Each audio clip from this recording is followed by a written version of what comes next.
Поп-викторина. Какая звезда ближе к Земле? Подсказка. Это Сол. Вы говорите, что никогда не слышали об этом? Уверена, что слышали. Сол — это Солнце. Древние римляне, которые когда-то поклонялись Солнцу, называли его Сол.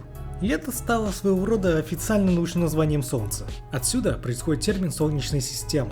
Сол или Солнце — это звезда в центре нашей Солнечной системы, с 8 планетами, которые обеспечивают нас энергией. Без Солнца Земля была бы темным, замороженным миром без жизни. Но как энергия Солнца доходит до нас?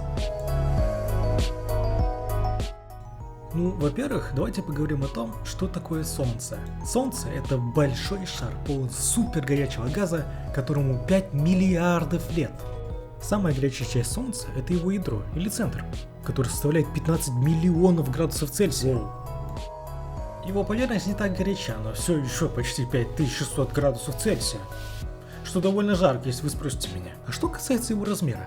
Солнце настолько велико, что вы можете выстроить более 100 земель на его поверхности, и больше чем 1 миллион земель могли бы поместиться в нем. Но размер Солнца — это не то, что заставляет его казаться нам таким большим и ярким на Земле, а то, что оно настолько близко к нам, что кажется намного больше и ярче, чем другие звезды. Итак, вы знаете, что Солнце жаркое и яркое, и то, что тепло и свет — это те виды энергии, которые мы получаем от Солнца. Так давайте посмотрим на модели, чтобы узнать, как энергия, излучаемая стариной Солом, попадает на нашу планету.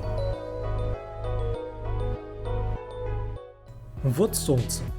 Энергия создается в его супергорячем 15-миллионном градусном ядре. Затем эта энергия движется наружу, от ядра к поверхности Солнца. Но это путешествие от центра Солнца к его поверхности может занять более 100 тысяч лет. Но когда энергия глубоко внутри Солнца наконец попадает на поверхность, она распространяется как свет и тепло, вплоть до Земли. На самом деле свету требуется около 8 минут, чтобы прилететь около 150 миллионов километров через космос к Земле. Это не так уж долго на самом-то деле.